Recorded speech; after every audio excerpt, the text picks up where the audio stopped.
আসসালামু আলাইকুম সবাইকে। প্রতিদিনের মতন সুন্দর করে একটা দিন শুরু হয়েছিল।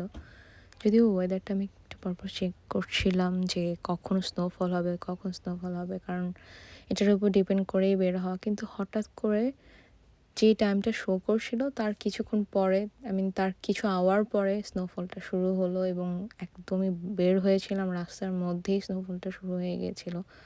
একটু, একটু করে বিন্দু, বিন্দু করে পুরাটা জায়গায় একদম স্নোফলে। আর দুপুরে হচ্ছে আমি একটু শুটকি ভর্তা দিয়ে লাল লাল করে ভাত খেয়েছিলাম। এটা ভিডিওটা রাখলাম এখানে, যেটা আমার খুব মজা লাগে। একদমই টোটালি ওইটা দিয়ে খেয়েছিলাম। যখন আমি আসছিলাম উবার করে, আশেপাশে দেখতেছিলাম যে স্নোফলগুলা কি সুন্দর করে পুরাটা রাস্তা জুড়ে একদম বাড়িগুলোর উপরে।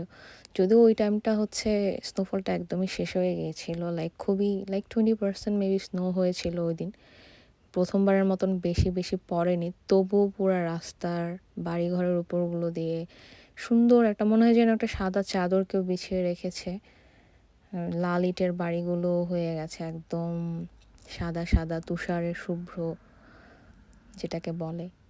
দেখতেও এত ভালো লাগছিল, I can resist to put my phone hold on, আমি জাস্ট স্টার্টিং ভিডিও, এরকম ছিল।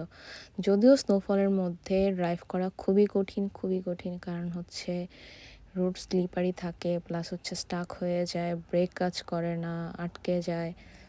বাট টায়ারের চিহ্ন দেখে দেখে রোডে আস্তে আস্তে হয়তো বা গাড়িটা চালানো যায়, যে এই রাস্তায় আগে গাড়ি চলেছে সে রাস্তা দিয়ে মোটামুটি করে। আর কিছু ট্রিক্স আছে যেগুলোর মাধ্যমে আসলে স্নোফল হলেও রাস্তায় ড্রাইভেবল কোনো রোড দেখে ড্রাইভ করা যায়। হাইওয়ে মাচ বেটার, বাট তারপরও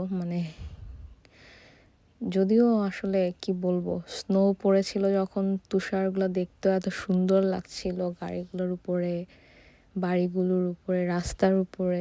এটা মনে হচ্ছে এক অন্যরকম একটা রাজ্য।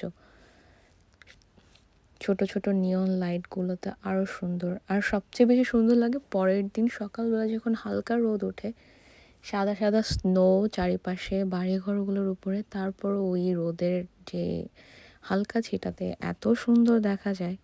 তো যাই হোক, রাস্তার পাশে এগুলো খুবই নর্মাল লাগে যখন কোনো কিছুই থাকে না, বাট স্নোতে মনে হচ্ছে এখানে কেউ সুন্দর করে নিজের ছবি এঁকে দিয়ে গেছে, যেটা আসলেই আল্লাহর তৈরি অনেক সুন্দর সব কিছুই। এটাই, চারিপাশটা দেখছিলাম আর ভাবছিলাম আল্লাহ কত সুন্দর করে সব কিছু বানিয়েছে। আরেকবার আল্লাহ সৃষ্টির প্রতি অনেক বেশি থ্যাঙ্কফুল মনে হচ্ছিল নিজেকে, যে আমি এটা দেখতে পারছি। যাই হোক, ওই দিনটা এভাবেই শেষ হয়ে গিয়েছিল। যদিও খুব লং ডে ছিল, স্নোর কারণে আটকাও পড়ে গিয়েছিলাম, কিন্তু তারপরও বেশ ভালোভাবে বাসায় যখন ফিরলাম, দিনটা খুব সুন্দর ছিল আসলে।